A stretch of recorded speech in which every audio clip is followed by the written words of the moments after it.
पिछले अध्याय में हमने संगीत सम्राट तानसेन जी के विषय में पढ़ा था। उनका भी संबंध संगीत से ही है और ग्वालियर घराने से ही है।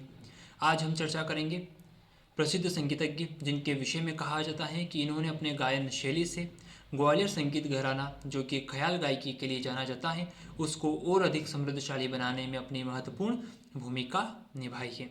हम बात कर रहे हैं पंडित कृष्ण राव शंकर जी के विषय में। पंडित कृष्ण शंकर राव जी के विषय में, जिनका जन्म 26 जुलाई 1893 में ग्वालियर में ही हुआ था। इनके पिता का नाम पंडित शंकर राव था, पंडित शंकर राव जी था। वो स्वयं भी एक प्रसिद्ध संगीतज्ञ थे। इनके गुरु का नाम था उस्ताद मोहम्मद निसार हुसैन। उस्ताद मोहम्मद निसार हुसैन। यहाँ तक की जानकारी स्पष्ट है। पहला, इनका संबंध किस क्षेत्र से है, किस स्थान पर इनका जन्म हुआ है, और पिता का नाम, गुरु का नाम। ठीक है। इनको 2 उपाधियां मिली हुई है, संगीत मनीषी और गायनाचार्य नामक 2 उपाधियां इनको मिली हुई है। इन्होंने 1914 में ग्वालियर में ही, ठीक है।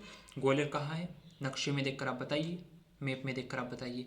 ग्वालियर में ही 1914 में गंधर्व विद्यालय, गंधर्व, आप स्वर्गलोक जाएंगे कभी, हो सकता है कभी जाएं, मैं तो नहीं गया। स्वर्गलोक जाएंगे अगर कभी, तो वहाँ पर कुछ बजाने वाले मिलेंगे आपको, उन्हें बोलते हैं हम गंधर्व। गंधर्व जो गाते बजाते हैं, गंधर्व। ठीक है। तो गंधर्व विद्यालय नामक संस्था की स्थापना, होठ सूख रहे हैं, गंधर्व विद्यालय नामक संस्था की स्थापना इन्होंने की थी। लेकिन कब की थी, 1914 में। लेकिन 1917 में इनके पिता की मृत्यु हो गई। अब पिता के नाम पर इन्होंने उस विद्यालय का नाम शंकर गंधर्व विद्यालय कर दिया। शंकर गंधर्व विद्यालय कर दिया, यानी 1914 में स्थापना की थी, लेकिन पिता का देहावसान हो गया। अब उनको याद करने के लिए इन्होंने उसका नाम भी बदल दिया, 1917 में कर दिया शंकर गंधर्व विद्यालय। यहाँ से दूसरी चीज़ क्या याद रखनी है कि शंकर गंधर्व विद्यालय, जो कि ग्वालियर की सबसे प्राचीन संगीत संस्था है, उसकी स्थापना किसने की थी? पंडित कृष्ण राव शंकर जी ने। पंडित कृष्ण राव शंकर जी ने। ठीक है, यहाँ तक की बातें हुई। इन्हें गायन की बोलवानी शैली में महारत हासिल थी। बोलवानी शैली, मुझे नहीं पता बोलवानी शैली कैसे गाई जाती है, लेकिन इतना बता दूं कि याद कैसे रखना है, एग्जाम में पूछेगा तो बता देना। भगवान कृष्ण और बलराम, भले ही भगवान कृष्ण छोटे हैं, बलराम भैया बड़े हैं, किंतु ये कन्हैया जी है ना, ये अपनी ऐसी वाणी बोलते हैं, ऐसी बोली बोलते हैं कि सबका मुंह बंद कर देते हैं, अपनी बात मनवा ही लेते हैं। तो कृष्ण राव शंकर पंडित और बोलवानी शैली, कनेक्ट कर पा रहे हो? ठीक है, आगे बढ़े। ओके। और दूसरा है लय के साथ आलापचारी, इनके संगीत की प्रमुख विशेषता है। लय, सा रे गा मा पा धा नी सा, सारे गामा पधा नि सा, लय।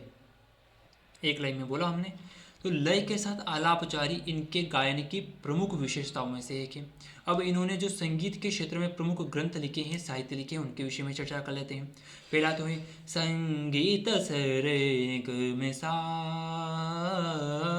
रे, संगीत सरे ग में सार। पहला है संगीत सरगम सार, दूसरा है तबला वादन शिक्षा, और तीसरा है सितार जल तरंग वादन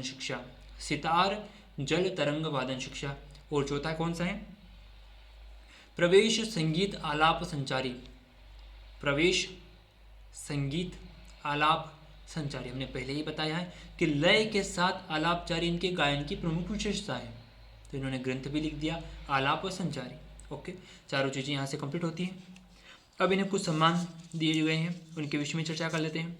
गायक शिरोमणि, गायन विशारद, संगीत रत्नालंकार और पद्म भूषण।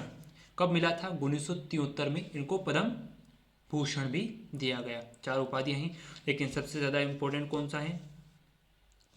मुझे तो चारों ही लग रहे हैं यार, क्योंकि एग्जामिनर कौन सा पूछ ले कुछ कह नहीं सकते, तो याद रखना बहुत आसान है।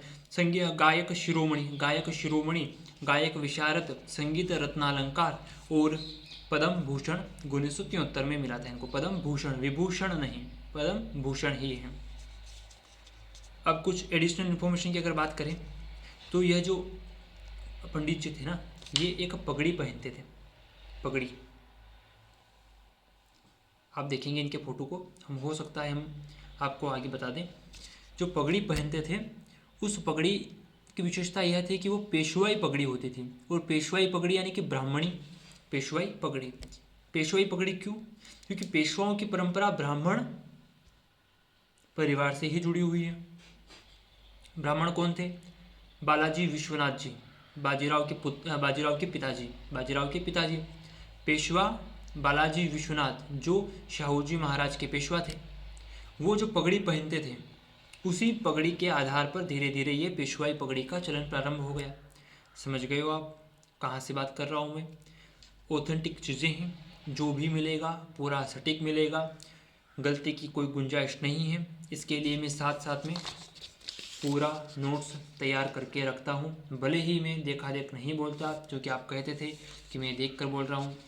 भैया गलतियों की संभावना को शून्य करने के लिए हम ऐसा करते थे, लेकिन आपको लगता है कि कोई सर बिना देखे देख पढ़ा देते हैं, क्योंकि उनके पास डिजिटल बोर्ड होता है तो वो इधर देख के बोल देते हैं। हमारे पास नहीं है तो हम नहीं बोलते।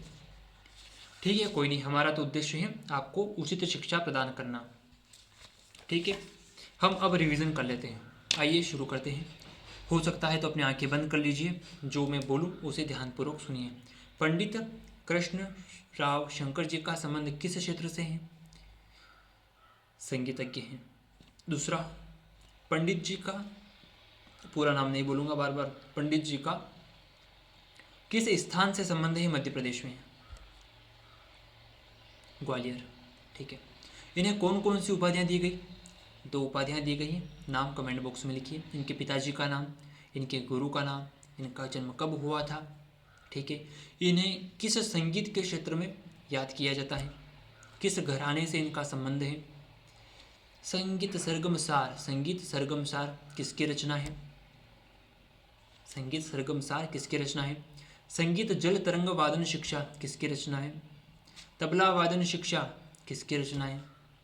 ठीक है, गंधर्व विद्यालय, जिसे हम शंकर गंधर्व विद्यालय भी कहते हैं, की स्थापना किसने की थी, कब की थी और कहाँ की थी? पद्म भूषण, पंडित जी को पद्म भूषण कब दिया गया था? इतने सारे क्वेश्चन याद नहीं रहते, तो इतना याद रखना कि इनका संबंध किस क्षेत्र से है, कहाँ से है, किस संगीत घराने से है। ठीक है, इतना काफ़ी है।